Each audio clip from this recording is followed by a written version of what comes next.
Hey VC, how you doing? This is Christian down here in Santiago, Chile. This is my entry, my response to my good friend Morten Astad over there in Norway. He started a couple of days ago a really cool thread.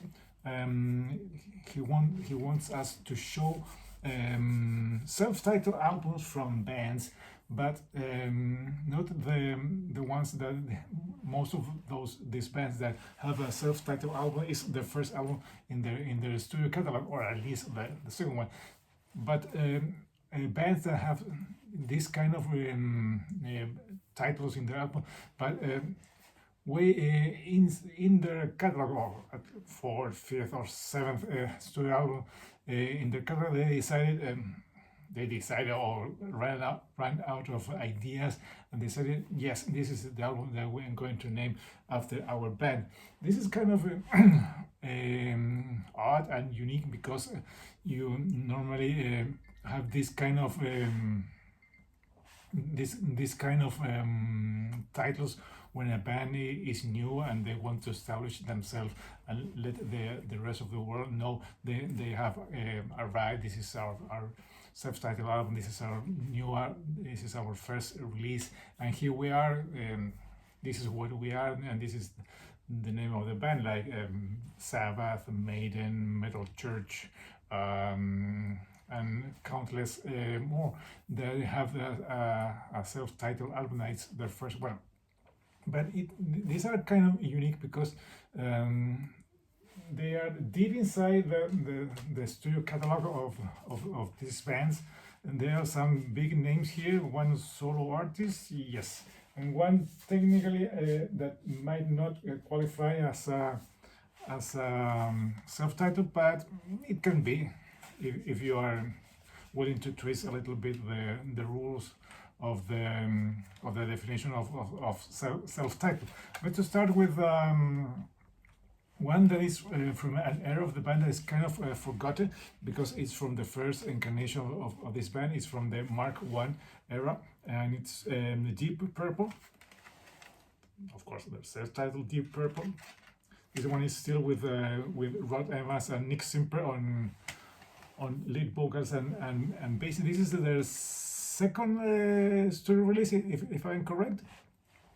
Of course, this is from the Mark I era of the band, a very different one from the one fronted by Ian Gillan and Roger Glover when they were a full heavy, not heavy, but a hard rock band. This is more psychedelic, still with a very 60s influence, but this is Deep Purple, self-titled Deep Purple, from 68, if I'm not correct, if I'm correct. This one, yes, let's go with this one. This one, apart from being the self-titled album of the band, it has an awful artwork. I don't know why they decided to go with this one. This one is the first one they did release in the 90s. I think it's 91, 92, or 94. No, it's 94, if I think. Yeah, that's all I can. This album came after 3 really good albums. When they changed the sound from the original one, they morphed from a very goth alternative band into a more hard rock band in the mid-80s, and then they switch again to this more alternative 90s sound of the band. This is The Cult, under self-titled album, The Cult, with that really peculiar artwork. I don't know, it doesn't scream or shouts cult. You can also see how the band was, sorry about the glare, how the band was looking back then. That's Ian Asbury, that's Billy Duffy, and back are the two hired guns, the other musician that plays the bass on the drums. Those have been a revolving door of musicians. This is not a good one, in my opinion. This is very 90s. It has nothing to do with the sound of the albums you heard from them in the 80s. It has, of course, nothing to do with Sonic Temple or Electric or even Ceremony. In my opinion, it's a good 90s album, but it's not a good cult album because it has, to me, at least nothing to do with the previous ones they had. So there it goes, the cult from '94. Next, let's go with this one. Yes, this is, if I'm correct, this is the 6th or 7th album in this catalog of this big name in the shred guitar world. This is one of the big names, I think, one of the biggest names. This is Joe Satriani and his, of course, our Joe Satriani. This one is from, I can't say from what years. Let's say it's late 90s. Yes, it seems so. Not a bad one, a kind of underrated album from this era of Satriani because it came after the big albums he had in the late 80s and early 90s. Of course, it came after Flying in a Blue Dream, The Extremist, and all those good albums. But this is a good one. Is still Joe not getting that so mechanic, so repetitive sound that he had on his mid albums in his career. It's a good one, kind of overlooked because of the impact of the previous one, but still a nice one. When Joe Satriani, I think, was still a very relevant guitar hero in rock world. So there goes Joe Satriani. Next, let's go with one of my favorite bands. This is from 2004, if I'm correct. Yes, no, sorry, 2014. This is the 9th album in the studio catalog. It's funny why they decided to name an album after their name with so deep in their catalog, but who knows why they said it. And of course they had to spell it in a very peculiar way because they would get in trouble with the Disney organization. This is, of course, Disneyland After Dark. The title of the band, it's written in a, I don't know if you can see it here or maybe there. As you can see, Disneyland After Dark is written in a way that they won't get sued by the Mickey Mouse company. So there it goes. This is a great one. This is a good album from the later era of the career. This is a deluxe edition. It comes with a bonus disc with some live recordings and some acoustic set.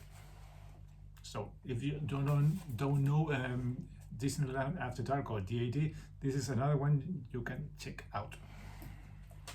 Next one is one that's really, it has a big impact in this band catalog because it came in 1987.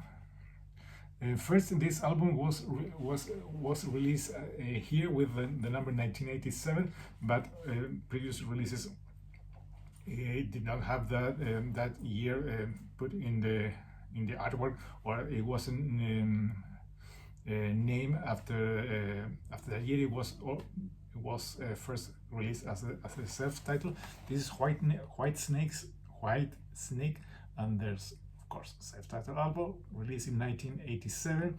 That later editions, later pressings, they added the 1987, and they also modified the track list because of the big impact that Still of the Night had.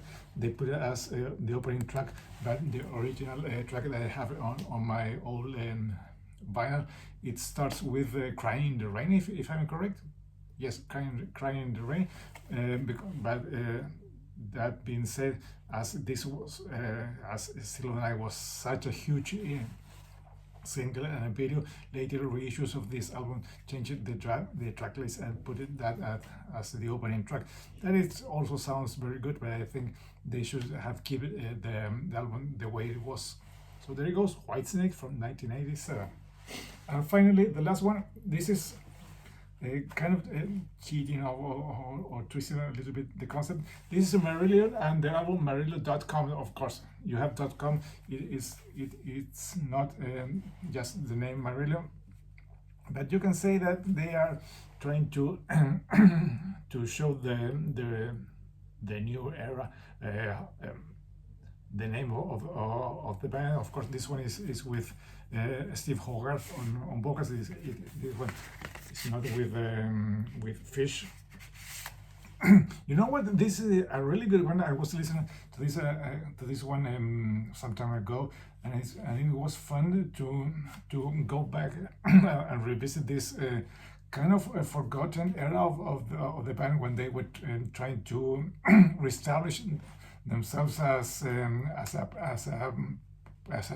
progressive band, and they put this one. I can see the year because the font is way too small, but it's another good one from from that era of the band, and another one that it's worth checking out. Of course, it says Marillion.com, but I think to me it counts like a self-titled album from the band. So there it goes. Those are some of the things I have. Of course, I was going to show them. I was thinking of showing Dream Theater's album, but I think that was going to be pick up and also some other stuff that I think have already been chosen or shown. So that's it. That's my response to Morten's really cool thread.